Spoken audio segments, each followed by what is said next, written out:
수협에 나오신 모든 분들에게 주님께서 큰 능력 주시기를 간절히 소망합니다. 오늘 우리는 말라기서 말씀을 살펴보게 되는데요. 그 전에 하나님의 꿈에 대해서 한번 같이 살펴보려고 합니다. 주일에도 한번 잠깐 설교 시간에 말씀을 드렸는데요. 하나님 저 잘 살고 있나요? 라는 이 책에 보면 하나님의 꿈에서 이렇게 짤막하게 글을 썼습니다. 하나님의 꿈은 나가세라고 합니다. 나가세. 나로부터 비롯되는 변화를 통해 가정과 가까운 이웃이 변화되고 세상으로 선한 영향력이 흘러가는 것. 그래서 이 저자는 하나님의 꿈은 바로 나가세다라고 알려주고 있습니다. 그래서 여러분 우리는 나가야 됩니다. 세상을 향해서 나가야 되죠. 그래서 여러분 모이기에 힘쓰고 모여서 은혜 받고 말씀으로 충만해지고 성령으로 충만해지면 이제 나가야 된다는 것이죠. 그래서 여러분 우리 항상 그리스도인들은 모이고 흩어지는 것을 잘할 때 건강한 공동체를 만들 수가 있습니다. 저를 한번 따라해 보실까요? 나가세. 옆에 사람에게 한번 구호로 외쳐볼까요? 우리 나갑시다 한번 해보시죠. 시작. 우리 나갑시다. 네, 구호를 앞으로 나가세로 해야 되지 않을까 고민을 좀 해봤습니다. 네, 하나님의 꿈은 우리가 세상을 변화시키는 것을 원하고 있죠. 오늘 말라기서를 보면 오히려 여기에 등장하는 백성들은 굉장히 좌절과 절망, 무력감 때문에 나가지를 못하고 하나님을 오히려 이제 믿지 않는 쪽으로 가는데요. 어느 정도까지 타락을 했냐면 무기력감에 사로잡혔냐면 13절 한번 보실까요? 제사장들이 하나님 앞에 제사를 드려야 되는데 이 제사를 드리는 걸 준비하면서 이렇게 얘기를 했다는 것입니다. 이 일이 얼마나 번거로운가. 거기다 밑줄을 그어보실까요? 제사장들이 하나님께 제사 드릴 준비를 하면서 너무 번거롭다, 귀찮다. 그러면서 여러분 뭐라고 또 하냐면 코웃음을 쳤다는 것입니다. 이렇게 번거로운 일을 왜 해야 되지? 준비하면서 툴툴거리고 코웃음 치고 열심히 드리려는 사람들을 우습게 여겼다는 것이죠. 그래서 심지어는 훔친 물건, 저는 것, 봉헌물을 아무렇지 않게 하나님 앞에 가지고 와서 드리는 모습이 지금 다른 사람도 아니고 제사장을 통해서 나타나고 있다고 말라기서는 알려주고 있습니다. 왜 이렇게 됐을까요? 그래서 이제 배경을 좀 살펴봐야 되는데요. 화면을 한번 잠깐 보실까요? 여러분 이 화면은 제가 캡처를 한 것인데 유튜브에서 바이블 프로젝트 말라기라고 치시면 성경 66권을 이렇게 그림으로 쫙 설명을 해줍니다. 그래서 저도 항상 어떤 말씀을 준비할 때 다시 한번 개관을 먼저 살펴봅니다. 혹시 제가 놓친 부분은 없는지 요한복음이든 창세기든 디모데후서든 아무튼 이 개관을 먼저 쭉 봐야 전체를 이해할 수가 있죠. 그래서 이제 바이블 프로젝트 말라기 서론 부분은 이렇게 됩니다. 그림을 잘 보시면 바벨론에서 포로로 끌려갔던 이스라엘 백성들이 돌아왔습니다. 그때로부터 100년 후쯤에 이 말라기서가 기록이 되었습니다. 요걸 일단 이해를 하셔야 됩니다. 포로에서 돌아온 지 얼마가 됐다고요? 100년쯤 지났습니다. 여러분 돌아올 때는 얼마나 신났겠습니까? 예레미야 선지자가 예언했던 것처럼 70년 만에 드디어 바벨론에서 1차 포로, 그 다음에 2차 포로로 이렇게 돌아오는 사람들이 늘어나기 시작을 했죠. 하나님 말씀은 정말 살아있구나. 도저히 불가능하고 꿈꾸지도 못했던 이 일이 현실이 됐다는 거에서 얼마나 감격을 했는지 에스라 선지자와 또 스룹바벨과 함께 돌아왔을 때는 아마 온 세상을 다 바꿀 수 있을 만큼의 희망과 또 열정을 가지고 돌아왔겠죠. 근데 문제는 돌아오고 나서 성전까지는 어떻게 지었는데 현실이 별로 달라지지 않았습니다. 척박한 현실, 크게 나아지지 않고 우리가 원하는 만큼 이전의 옛 영광을 전혀 찾을 수 없을 만큼 여전히 삶은 고단하고 힘들었습니다. 그래서 여러분 무슨 일이 생기기 시작했냐면 남유다와 북이스라엘이 멸망하게 됐던 그 악을 똑같이 행하기 시작했다는 것이죠. 사람들이 부패하기 시작합니다. 제사장들도 선지자들도 그리고 백성들도 점점 부패해지고 그러면서 불의를 행하기 시작했다는 것이죠. 이방 여인들과 혼인하는 것을 전혀 개의치 않고 심지어는 가난한 사람들을 종으로 삼는 걸 아무렇지 않게 여겼습니다.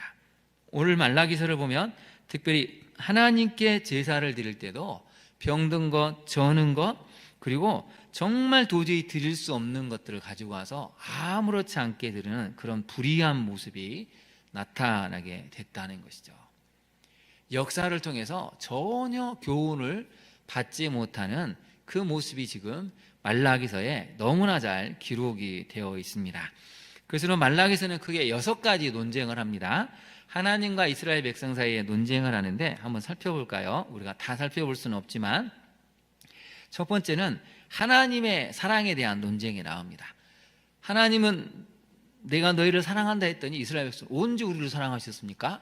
이렇게 반박을 합니다. 제사장의 타락에 대한 논쟁이 있고요, 이스라엘 백성의 타락에 대한 논쟁이 있고, 네 번째는 공의 하나님에 대한 논쟁이 있고, 다섯 번째는 그 유명한 회개와 11조에 대한 논쟁이 있습니다. 여섯 번째는 의인의 형통함에 대한 논쟁이 이 말라기서 전체를 관통을 하고 있습니다. 그래서 우리가 살펴보게 될 것은 첫 번째와 두 번째 논쟁입니다. 하나님의 사랑, 그리고 제사장의 타락에 대한 하나님의 말씀과 이스라엘 백성들에 대한 논쟁을 살펴보려고 하는데요. 그림을 한번 먼저 보실까요? 첫 번째 논쟁입니다. 첫 번째 논쟁은 하나님의 사랑에 대한 논쟁인데요. 여러분 2절을 한번 보실까요? 2절을 보시면 여호와께서 이르시되 내가 너희를 사랑하였노라, 나는 여전히 너희를 사랑한다. 그러면서 내가 야곱 가문을 선택해서 나의 언약의 계승자로 삼았다라고 했는데 이스라엘 백성들이 거꾸로 물어봅니다. 2절 한번 보실까요? 너희는 이르기를 주께서 어떻게 우리를 사랑하셨습니까? 이렇게 반문을 했다는 것이죠. 왜 이렇게 얘기를 했을까요? 여기는 이유가 있습니다. 이스라엘 백성들이 생각하기에 하나님이 우리를 사랑하시면 하나님 우리를 책임져 주셔야 된다. 근데 여기서 말하는 책임져 주신다는 것은 잘 살게 하고 건강하게 만들고 형통하게 만들고 나라가 부강해져서 전혀 외세가 침입하지 못할 만한 막강한 국력을 갖춰야 되는데 현실을 보니까 여전히 우리는 가난합니다. 병이 듭니다. 현실은 전혀 나아지지 않습니다. 고난이 끊임없이 건강으로도 오고 가난으로도 오고 관계로도 옵니다. 근데 하나님이 우리를 사랑하신다고요? 믿을 수가 없다는 것이죠. 여러분은 어떻게 생각하십니까? 우리도 혹시 하나님이 우리를 사랑하신다 하면 지금 이스라엘 백성들처럼 그러면 증거를 보여주십시오. 하나님이 우리를 사랑하신다면 당연히 우리가 부해야 되고 건강해야 되고 세상에서 성공해야 되고 형통해야 되는데 전혀 현실은 그렇지 않은데 어떻게 하나님 우리를 사랑한다고 하시죠? 이게 요즘 말하는 번영 신학이죠.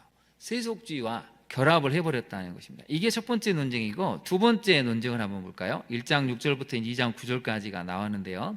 오늘 이제 우리가 첫 번째, 두 번째 논쟁 중에 14절까지 나온 첫 번째 부분을 살펴보려고 하는데요. 지금 사람들이, 제사장들이 제물을 가지고 오지 않았습니까? 근데 제물의 상태가 여러분 잘 보시면 어떻습니까? 염소는 완전히 삐쩍 말랐죠. 양은 거의 병들어가지고 헤갰거리고 있습니다. 이런 걸 하나님 앞에 아무렇지 않게 가져왔는데요. 시대적 배경을 잘 알 수 있는 단어가 여러분 8절 한번 보실까요? 8절을 보시면 이렇게 나오죠. 너희가 눈먼 희생제물을 바치는 것이 어찌 악하지 아니하며 저는 것 병든 것을 드리는 것이 어찌 악하지 아니하냐. 이제 그것을 누구에게 드려보라고 얘기하셨죠? 총독에게 드려봐라. 이 총독이라는 단어를 보니까 시대적 배경이 유추가 됩니다. 그래서 아마 에스라 느헤미야 시대쯤이지 않을까라고 생각을 하고 있는데요. 아무튼 이 제사장들이 제물을 가져왔는데 괜찮다는 것이죠. 야, 병든 거 가져와도 괜찮고 저는 거 가져와도 괜찮아. 다 눈먼 제물 가져와도 아무 문제가 없어.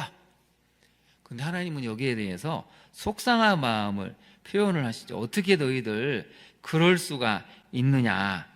그랬더니 자기는 그렇게 한 적이 없다는 것이죠. 여러분 6절을 한번 볼까요? 너희는 이르기를, 마지막 부분을 보시면 우리가 어떻게 주의 이름을 멸시했습니까? 또 이렇게 항변을 했다는 것입니다.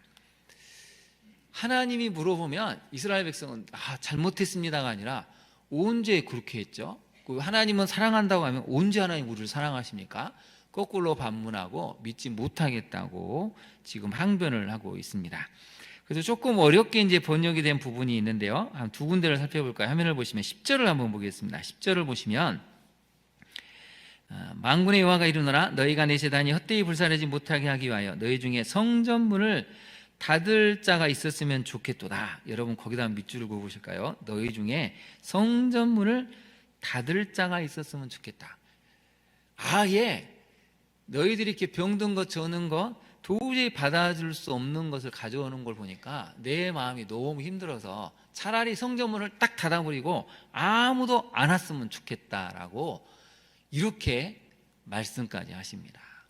그래서 이제 이 세 번역을 보면 어떻게 표현을 했냐면 너희 가운데서라도 누가 성전문을 닫아 걸어서 너희들이 내 제단에 헛된 불을 피우지 못하게 하면 좋겠다. 나는 너희들이 싫다. 화면을 한번 띄워주실까요? 나는 너희들이 싫다라고 말씀하시죠. 나 만군의 주가 말한다. 너희가 바치는 제물도 이제 나는 받지 않겠다. 네, 그 다음 말씀 구절입니다. 12절을 한번 보실까요? 12절을 보시면 그러나 너희는 말하기를 여호와의 식탁은 더러워졌고 그 위에 있는 과일 곧 먹을 것은 경멸히 여길 것이라 하여 내 이름을 더럽히는도다. 여러분 12절 가운데 부분을 제가 한번 읽어드릴게요. 그런데 너희는 주님께 차려드리는 상점은 더러워져도 괜찮아 하면서 너희들도 싫어하는 음식을 제물이라고 그 위에 바치니 너희는 지금 내 이름을 더럽히고 있다라고 말씀을 하고 있습니다. 한마디로 여러분 하나님의 이름을 지금 더럽게 여기는 행위를 아무렇지 않게 하고 있다는 것이 지금 하나님이 속상해 하시면서 말씀하시는 내용이죠. 자, 그러면 첫 번째 메시지를 한번 살펴볼까요? 우리 첫 번째 메시지를 같이 한번 큰 목소리로 읽어보도록 하겠습니다. 시작.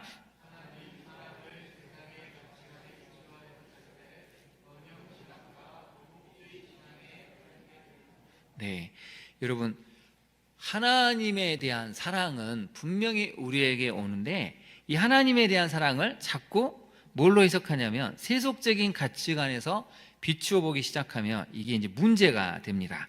번영 신학처럼 자꾸 가버리기 때문에 성공을 줘야 되고 형통함을 줘야 되고 우리를 잘 살게 하시는 하나님이 아니면 믿을 수가 없는 것이 되는 것이죠. 대상 자체를 믿지 못하겠다고 지금 하고 있는 것입니다.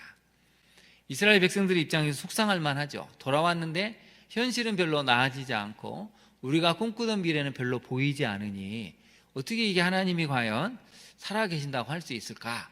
이런 속상한 마음을 사실 표출할 수는 있지만 이 표출함을 넘어서 아예 이제 하나님에 대한 저항으로 반항으로 하나님 자체를 경멸히 여기는 데까지 나갔다는 것이 이 말라기서가 알리고 싶어하는 가장 중요한 부분이기도 합니다. 그래서 여러분 성경을 우리가 곳곳을 살펴봐야 되는데요. 히브리서 11장 36절에서 40절을 한번 볼까요? 여러분 히브리서 11장 36절에서 40절을 보면 이렇게 표현이 나옵니다. 어떤 이들은 조롱과 책찍일뿐 아니라 결박과 옥에 갇히는 시련도 받았으며 돌로 치는 것, 톱으로 켜는 것, 시험과 칼로 죽임을 당하고 양과 염소의 가죽을 입고 유리하여 궁핍과 환난과 학대를 받았으니 이런 사람은 세상이 감당하지 못하느니라. 그들이 광야와 산과 동굴과 토굴에 유리하였느니라. 우리 그 다음을 같이 한번 읽어볼까요? 이 사람들은 다 믿음으로 말미암아 증거를 받았으나 약속된 것을 받지 못하였으니 이는 하나님이 우리를 위하여 더 좋은 것을 예비하셨은즉 우리가 아니면 그들로 온전함을 이루지 못하게 하려 하심이라. 아멘. 여러분 하나님의 사랑을 아는 사람들 중에 조롱을 받는 사람, 채찍질 당하는 사람, 결박, 옥에 갇히는 시련, 심지어는 돌로 치는 것 때문에 죽기도 하고 톱으로 켜서 죽기도 하고 시험을 받고 칼로 죽임을 당하기도 했습니다.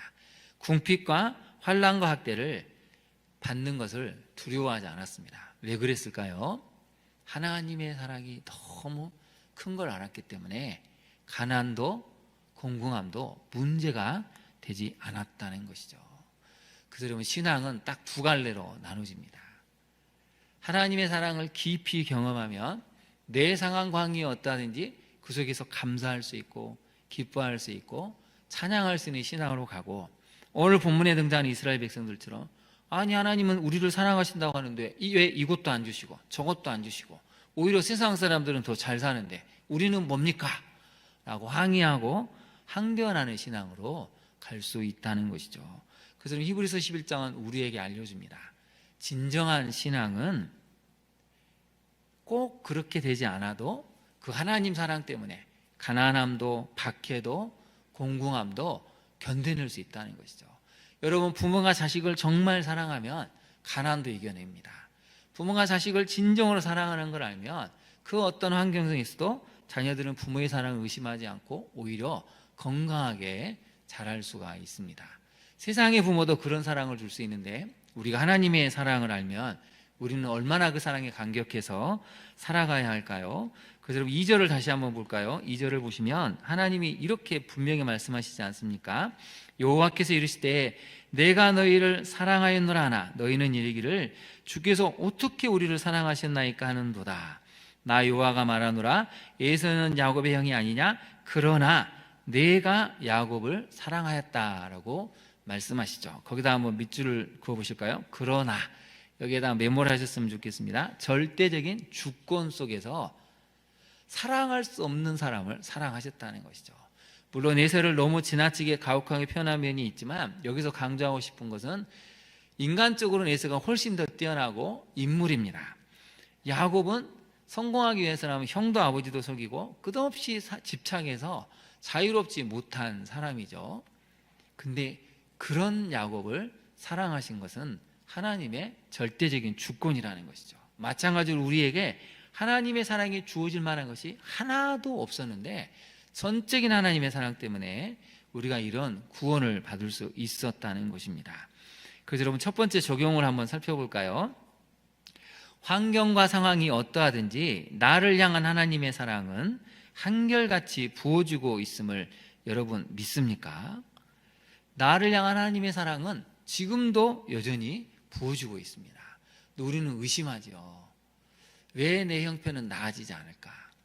왜 내 상황은 여전히 늘 다람쥐 십바퀴 돌듯이 제자리일까? 의심하고 불안하고 속상합니다. 당연히 사람이기 때문에 우리가 속상할 수 있죠. 그러나 히브리서 11장 말씀을 묵상해 보니 그 우리보다 더 대단한 환경에서도 그 사람들은 하나님에 대한 사랑을 너무 확인했기 때문에 그 어떤 박해도 핍박도 가난과 공공함도 그 하나님을 향한 사랑을 방해할 수가 없었다는 것이죠. 여러분 지금도 하나님의 사랑은 우리에게 부어주고 있습니다. 그 사랑을 경험하는 우리 성도님들 되시기를 바랍니다. 여러분 우리가 하나님의 사랑을 경험하면 어떤 환경도 다 천국으로 바꿔낼 수가 있습니다. 자꾸 세상의 기준을 적용하니까 비교감이 되고 박탈감이 느껴지고 비교의식 때문에 열등감, 패배의식이 자꾸 생기는 것이죠. 먼저 내가 하나님 사랑에 감격하면 상황과 환경을 뛰어넘는 평안함, 기쁨을 누릴 수가 있습니다. 그래서 여러분 두 번째 적용을 살펴보면 교회와 성도를 흔드는 이 번영신화, 세속주의를 경계하고 말씀으로 신앙을 무장하고 있는지 우리가 돌아봐야 한다는 것이죠. 한국교회가 어느덧 번영신학의 세속주의에 물들어서 성공하면 하나님의 큰 은혜를 받는 사람, 응답받는 사람, 믿음이 좋은 사람이고 성공하지 못한 사람은 왠지 그렇지 않은 사람으로 보는 경향이 굉장히 많아지고 있습니다. 여러분 정말 중요한 것은 어렵고 힘들어도 예배의 자리, 믿음의 자리를 지키는 사람이 진짜 믿음을 가진 사람이고 하나님이 기뻐하시는 사람이라는 것이죠. 오늘 예배드리는 우리만큼이라도 상황과 환경을 뛰어넘어서 늘 하나님의 사랑만큼은 놓치지 않는 그 믿음 갖고 살기를 간절히 소망합니다. 두 번째 메시지를 한번 살펴볼까요? 하나님께서는 에서와 같은 악한 이들도 마지막 때에 함께 예배하며 하나님의 이름을 높이는 자리로 이끌어 가시는데요. 처음에 하나님은 에서에 대해서 말씀을 하셨습니다. 3절을 한번 보실까요? 내가 야곱을 사랑하였고 에서는 어떻게 했다고 나오시죠? 미워했다라고 나옵니다. 하나님이 야곱은 사랑했는데 에서는 미워했다는 거죠. 얼마나 에서 입장에서는 좀 억울할까요? 여러분 에서 입장에서 억울하지 않겠습니까? 야곱만을 사랑한다고 하면 에서 입장에서는 억울할 수 있는데 여기에는 사실 반전이 숨어 있습니다. 근데 먼저 한번 여러분 에서의 우선 에돔은 어떻게 됐냐 한번 볼까요? 에돔은 4절 후반절 한번 보시겠습니다. 나 만군의 여호와는 이르노라 그들은 싸울지라도 나는 헐리라. 아무리 에서의 후손 에돔 족속이 뭔가를 잘해보려고 많은 걸 쌓아도, 재물을 쌓고 성벽을 쌓고 권력을 쌓아도 하나님이 헐어보신다는 것이죠. 그래서 사람들이 뭐라고 에돔 사람들이 일컫냐면 악한 지역이라는 것이죠. 에돔 사람이 사는 지역, 페트라 지역은 악한 지역이고 여호와의 영원한 진노를 받은 백성이다 라고 에서의 후손을 그렇게 칭할 것이라고 말씀하십니다. 여러분, 이게 너무 무섭지 않습니까? 아니, 하나님이 에서가 아무리 그래도 그렇지 그렇게 미워하실 수 있을까요? 사람들이 뭐라고 얘기했다고요? 악한 지역이고, 두 번째는 여호와의 진노를 받는데 얼마만큼 진노를 받는다고요? 영원한 진노를 받는 백성이라고, 그 정도로 에서와 에돔에 대해서 말씀을 하고 계십니다. 그러면 에서와 에돔은 억울하겠죠? 근데 실제로 이렇게 말할 수밖에 없는 이유는 나중에 남유다가 멸망했을 때 도망쳐 나온 이스라엘 백성들, 이 도망쳐 나온 유다 백성들을 사로잡아서 포로로 팔아버린 사람들이 또 에돔 사람들이기도 합니다. 전쟁이 일어났을 때 또 같이 동참해가지고 북이스라엘 남유다를 정복하는 데 앞장선 사람들이 또한 에돔 사람들이기도 합니다. 그런데 유다 사람들 입장에서는 에돔 사람들을 하면 치가 떨리죠. 아무리 그래도 그렇지 먼 거슬러 올라가 보면 같은 핏줄인데 어떻게 이렇게까지 우리를 미워해서 노예로 팔아버리고 전쟁 때 같이 와서 자기 동족과 같은 사람을 죽일 수 있을까? 그래서 마음에 원한들이 있습니다. 그래서 여기서 보면 여호와의 영원한 진노를 받은 백성이다 라고 했는데 중간에 이게 바뀝니다. 여러분, 이사야 19장 24절에서 25절을 한번 볼까요? 이사야 19장 24절 25절을 한번 같이 한번 읽어보겠습니다. 시작. 그날에 이스라엘이 애굽 및 아수르와 더불어 셋이 세계 중에 복이 되리니 이는 만군의 여호와께서 복주심에 이르시되 내 백성 애굽이여 내 손으로 지은 아수리여 나의 기업 이스라엘이여 복이 있을지어다 하실 것임이라. 아멘.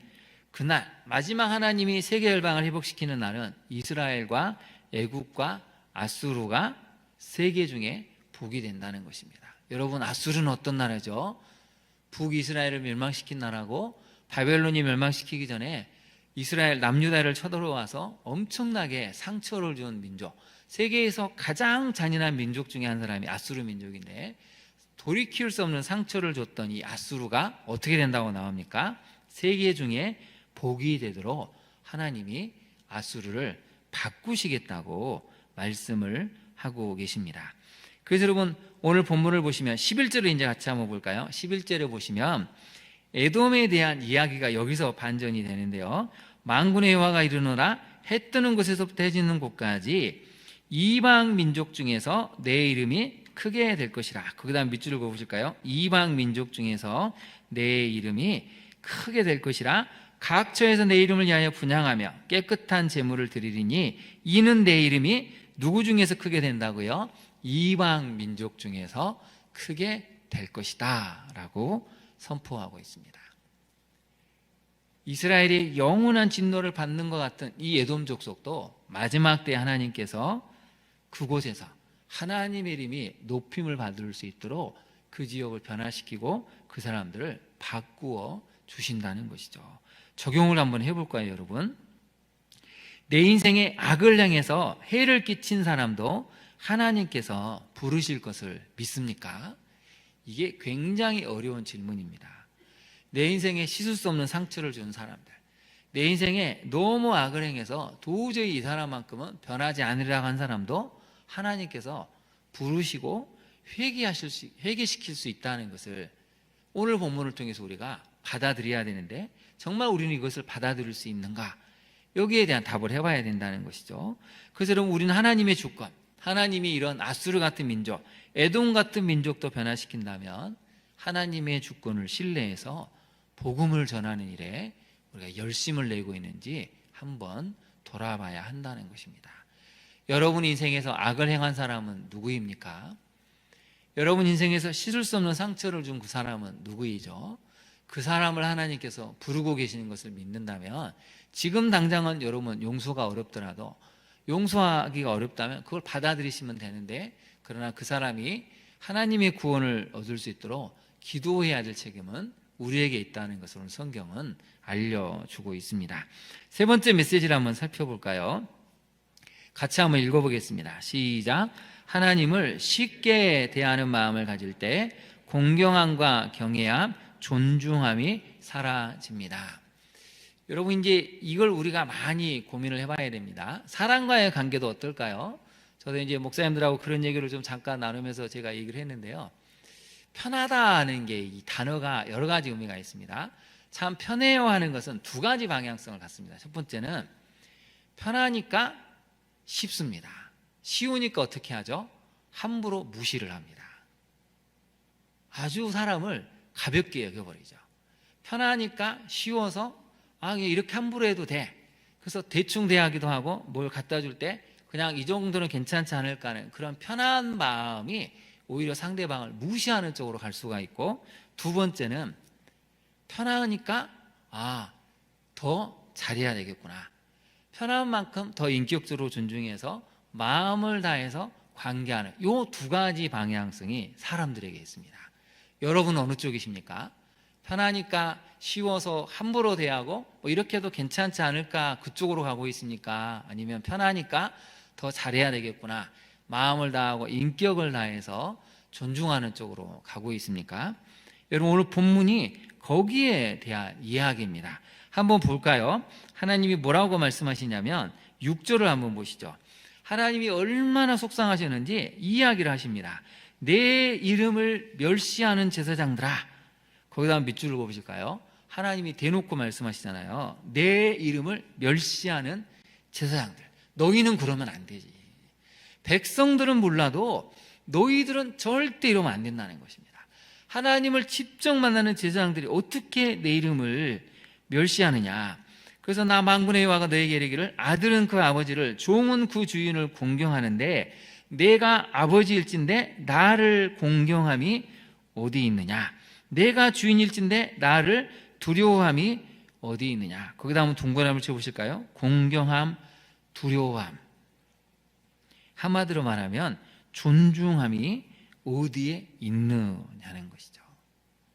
하나님을 아주 쉽게 여겼다는 것입니다. 하나님을 부인할 수는 없는데 눈에 보이지 않으니까, 여러분 7절을 한번 보실까요? 너희가 더러운 떡을 제단에 드리고도 뭐라고 말하냐면 언제 우리가 어떻게 주님을 더럽게 하였습니까? 아주 당당하게 얘기를 하고 있다는 것이죠. 하나님이 너무 쉬워 보였다는 것입니다. 여러분, 이게 오늘날이라고 달라졌을까요?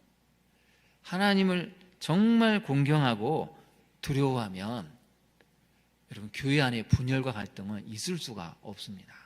하나님이 교회의 주인이시라면 우리가 어떻게 서로 갈등하고 분열하고, 물론 서로 생각이 달라서 조금은 갈등할 수 있지만 다시 화해하고 용서하는 쪽으로 가야 되는데, 전혀 그렇지 않다면 이건 마음 자체가 하나님을 경멸히 여기는 것이죠. 그래서 여러분 7절 후반절을 한번 보실까요?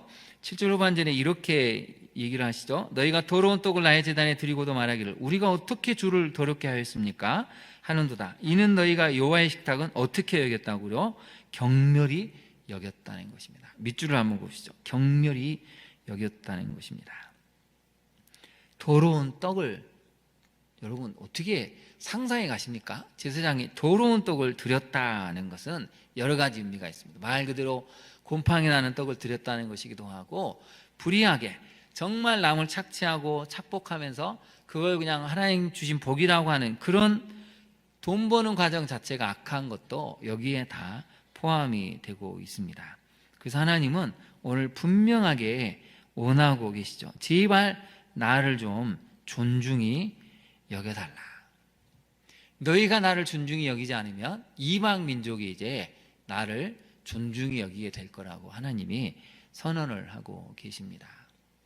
여러분, 우리가 마음을 회복해야 합니다. 여러분, 손자 손녀한테는 모든 걸 다 주고 싶죠. 하나라도 더 주고 싶고 좋은 걸 주고 싶지 않습니까?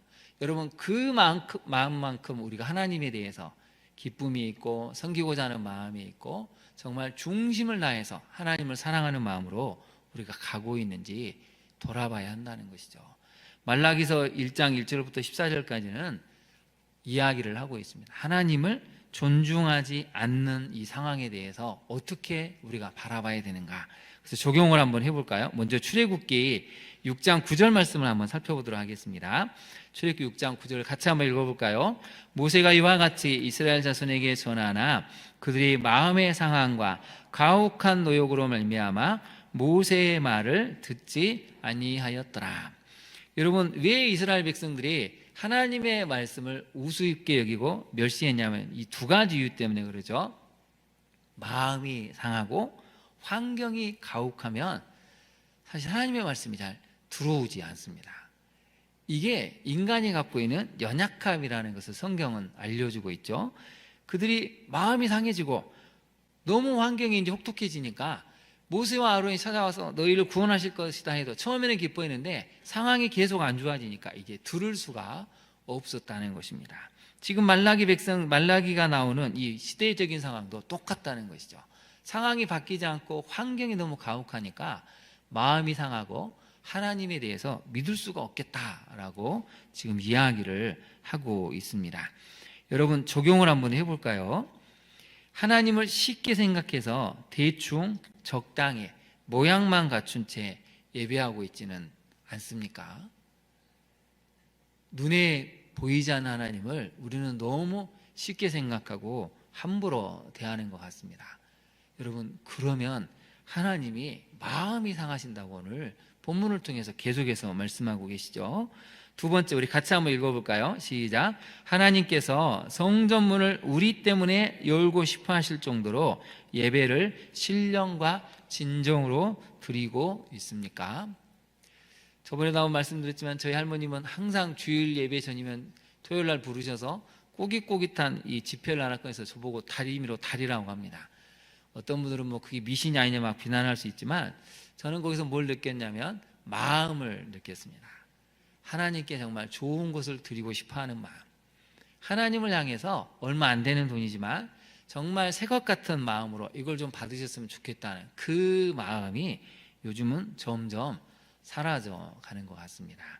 여러분, 오늘 하나님은 말씀하시잖아요. 문을 닫아버렸으면 좋겠다. 10절을 다시 한번 볼까요?